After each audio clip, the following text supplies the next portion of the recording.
আজকে আমি বানাবো লাউ দিয়ে আলু দিয়ে পোস্ত। শুধু আলুর পোস্ত বানানো যেতে পারতো, কিন্তু যেহেতু আমি চাইছি একটু গ্রিন ভেজিটেবল ওর মধ্যে ঢোকাতে, সেই জন্য আমি লাউ আলু পোস্ত করব।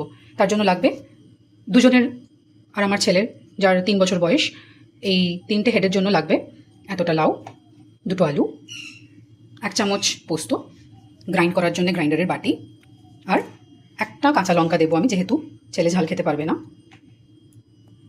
আর একটু কালো জিরে। ভালো করে মশলাটা একটু নেড়ে চেড়ে নেব যাতে ভালো ফ্লেভারটা বেরোয়।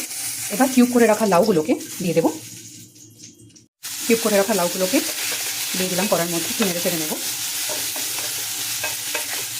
এক্ষুনি আলুটা দেবো না, একটু পরে দেবো। লাউয়ের কিউবগুলোর মধ্যে সামান্য একটু নুন, একটু হলুদ দিয়ে নেড়ে চেড়ে ঢাকা দিয়ে দেবো কিছুক্ষণের জন্য। 3 থেকে 5 মিনিটের জন্য ওটা ঢাকা দিয়ে একটু ফ্রাই হতে দেবো। তারপরে আলুগুলোকে কড়াইয়ের মধ্যে দিয়ে দেবো। লাউটা একটু সেদ্ধ হয়ে গেছে, এবার আলুগুলো দিয়ে দেবো আস্তে আস্তে। কিউব করে রাখা আলুগুলো দিয়ে দিলাম কড়াইয়ে। আলু দিয়ে এবার ঢাকা দিয়ে দেবো কড়াইটা দিয়ে, আলুগুলো সেদ্ধ হওয়ার জন্য রেখে দেবো কিছুক্ষণের জন্য।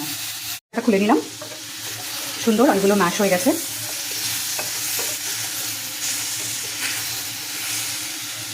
এবার এর মধ্যে বেটে রাখা পোস্তটা আমি ওপর থেকে ছড়িয়ে দেবো। মিক্সার গ্রাইন্ডারের বাটিটার মধ্যে জল দিয়ে ওটাও দিয়ে দিলাম। এবার একটু ফুটতে দেবো। গামাখা মাখা হলে সর্ষের তেল ওপর থেকে ছড়িয়ে নামিয়ে নেব। দেখুন ফুটে কনসিস্টেন্সিটা থকথকে হয়ে গেছে। এবার আমি ওপর থেকে একটু কাঁচা সর্ষের তেল ছড়িয়ে দিলাম। এই কনসিস্টেন্সিটাই রাখবো। স্বাদ মতো নুন আর চিনিটা আমি আগেই দিয়ে দিয়েছিলাম সেদ্ধ হওয়ার সময়। আমার পোস্ত রেডি। ফ্লেম অফ করছি। ঢাকা দিয়ে খানিকক্ষণ স্ট্যান্ডিং টাইম দিয়ে অন্য পাত্রে নামিয়ে নেব।